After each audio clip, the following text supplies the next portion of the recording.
मुनीम, दैनंदिन अकाउंटिंगसाठी तुमचा पर्सनलाइज अकाउंटंट। मनोज जरांगे यांना उच्च न्यायालयाने मुंबईमध्ये येण्यास परवानगी नाकारलेली आहे। वारंवार त्यांना विरोध करणारे ॲडव्होकेट गुणरत्न सदावर्ते आपल्यासोबत आहेत। आपण त्यांच्याशी बातचीत करणार आहोत। तुम्ही याच्या अगोदर देखील म्हणत होतात की जरांगे मुंबईत येऊ शकत नाहीत आणि येत असतील तर मी त्यांना कायदेशीररित्या अडवू शकतो। मग उच्च न्यायालयाने देखील सांगितलंय की ते मुंबईमध्ये येऊ शकत नाहीत, त्यांना पर्याय म्हणून राज्य सरकार नवी मुंबई देऊ शकतं। काय तुमची याच्यावरती पहिली प्रतिक्रिया? माननीय न्यायालयाच्या निर्णयाचं स्वागत।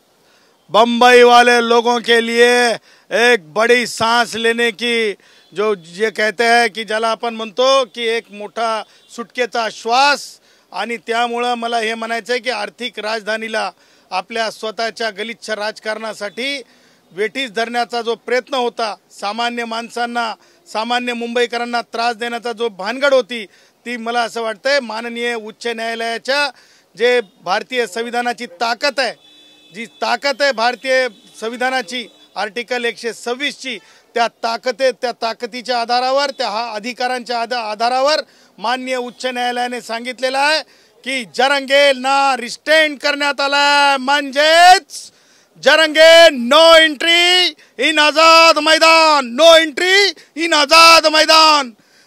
कारण लक्षात ठेवा की जरंगेचं आंदोलन पण तिचा आत्मा जो आहे राजकीय आहे। जरंगेचं आंदोलन हे सामान्यातल्या सामान्य माझ्या मराठा भावांची दिशाभूल करणार आहे।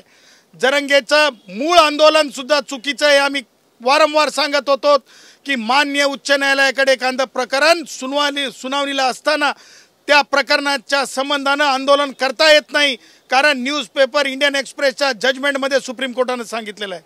त्याचबरोबर माननीय न्यायालयाच्या म्हणजे त्यांच्या जरंगेच्याच आंदोलनातलं प्रकरण होतं की ज्याच्यामध्ये आझाद मैदानाचे जे कायदे आहेत, जे आझाद मैदानाच्या संहिता आहेत आंदोलनाच्या संदर्भानं, त्या सगळ्यांना लागू आहेत। मग जरंगे रात्री कसं काय तिथं थांबण्याची भाषा करू शकतो?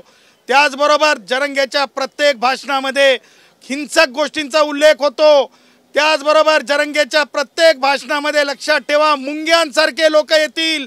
त्याचबरोबर जरंगेच्या प्रत्येक भाषणामध्ये 1000 ॲम्ब्युलन्सच्या गोष्टी करतो जरंगे। अर्थात जरंगेला हे माहीत होतं आणि हे ठरवून करणारं कुबांड होतं की मुंबईमध्ये अघटित घटना घडावी, ती सुद्धा गणपती बाप्पाच्या प्रतिष्ठापनेपासून म्हणजे चतुर्थीपासून। जरंगेचं पितळ कालच उघडं पडलं होतं जेव्हा जरंगे असा म्हणाला होता की मने जरंगेला तारीख माहीत नव्हती गणेश चतुर्थीची। हा सण देशातला सर्वंकष मोठा सण आहे आणि त्या सणाची तारीख माहीत नसावी जरंगेला।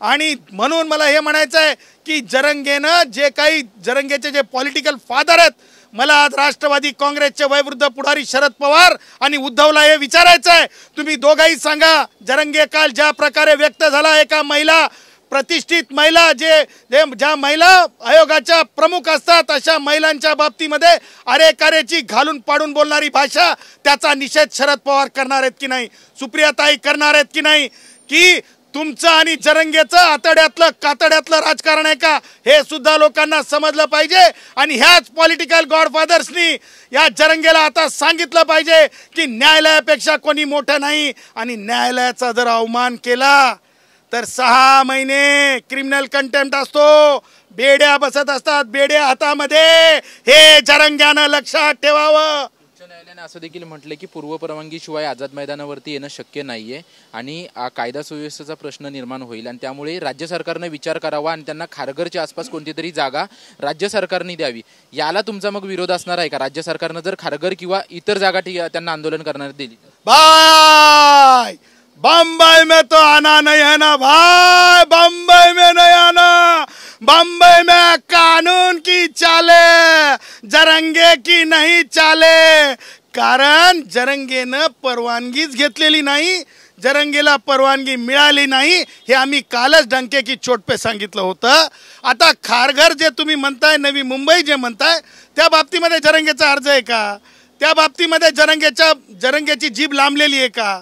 हाणून पाडून माय बहिणी काढून, अरे काय न्यायालयाला सुद्धा डोळे असतात, न्यायालय सुद्धा पाहत असतात, न्यायालयाकडे सुद्धा कायद्याची संरचना असते, कायद्याच्या आधारावर न्यायालय आपले निकाल देत असतात. त्यामुळं मला हे म्हणायचं आहे की जरंगेला न्यायालयाने कायदेशीरदृष्ट्या सांगितलेलं आहे, कायद्याची पायमल्ली जरंगेला किंवा जरंगेच्या टोळक्याला किंवा जरंगेच्या गँगला करता येणार नाही. पण तुमच्या खारघरमध्ये त्यांनी जर आंदोलन केलं तर त्याला विरोध असणार आहे. बघू ना जरंगे काय करताय ह्याच्यावर आमची ऍक्टिव्हिटी ठरते. कारण जरंगे अतिरेक्यांच्या भाषेत अल्टिमेटम म्हणते. जरंगे अतिरेक्यांच्या भाषेत, कारण अतिरेकी कधी परवानगी घेऊन करत नसतात, बेपरवानाच करत असतात. त्याच्यामुळे जरंगेचे जे जे वक्तव्य आहेत ना त्या वक्तव्यानुसार आणि जरंगेच्या अनिष्ट कार्यपद्धतीला काय कायदेशीर उत्तर असेल ते उत्तर आम्ही देत राहू. उच्च न्यायालयाचा आदेश जर त्यांनी धुडकावला, ज्या पद्धतीने त्यांची तयारी सुरू आहे आणि त्यांनी जर मुंबईला जर यायलाच लागले तर त्यांच्यावरती कायदेशीर कारवाई कशा पद्धतीने होऊ शकते आणि तुम्ही कशा पद्धतीने आवाज उठवणार आहात? पोलिसांना जरंगेला अटक करावं लागेल. कारण जरंगेला अटक करताना सरकारच्या परवानगीची गरज नसते. मान्य उच्च न्यायालयाच्या निर्णयाला 100% फॉलो करावं लागत असते. बेकायदा कारण आमची तक्रारच आहे, जरंगेला अटक करा, आता जरंगेवर FIR करा. जसं जरंगे आगाऊपणा करल, बेकायदा वागल, जरंगेवर FIR आणि जरंगे अटक. आणि अटक झाल्याच्या नंतर कोणी किती मोठा असला तर भाई कायद्यामध्ये लयच आगाऊपणा करू लागला तर हातकडी लागते की नाही? हातकडी रे हातकडी. मग खारघरला आंदोलन कसं होईल? आधी कायद्याची परवानगी लागेल ना, कायद्याची परवानगी लागेल ना. जरंग्यानं परवानगी कुठं घेतली? जरंगेचं सगळं बेपरवाना, बेकायदा, असंविधानिक सगळं जरंगेचं असंच आहे. धन्यवाद आमच्याशी बातचीत केल्याबद्दल. आपण पाहतोय की खारघर आंदोलनाला जे आहे जर परवानगी घेतली तरच त्यांना आंदोलन करता येईल आणि आझाद मैदानामध्ये काही मुंबईमध्ये त्यांना मी येऊच देणार नाही अशी भूमिका जी आहे ती ॲडव्होकेट गुणरत्न सदावर्ते यांनी घेतलेली आपल्याला पाहायला मिळते. कॅमेरामन अजय मोहितेसह निवृत्ती बाबर, TV9 मराठी, मुंबई. बिजनेस में एक गलती और भारी penalty, GST, income tax, accounting, इतनी झंझटों में उलझे रहेंगे तो बिजनेस कैसे बढ़ेगा? बिना गलती बिना पेनल्टी, लेकिन करेगा कौन? प्रो मुनीम, आपका पर्सनल अकाउंटेंट, सिर्फ 65 रुपए पर डे में accounting, GST, income tax, professional tax, filing, बिना किसी एक्स्ट्रा चार्जेस, सटीक, सुरक्षित, प्रोफेशनल सेवा. मैं तो प्रो मुनीम से जुड़ रहा हूँ और आप अभी कॉल करें 1800-266-1294 या विजिट करें promunim.com.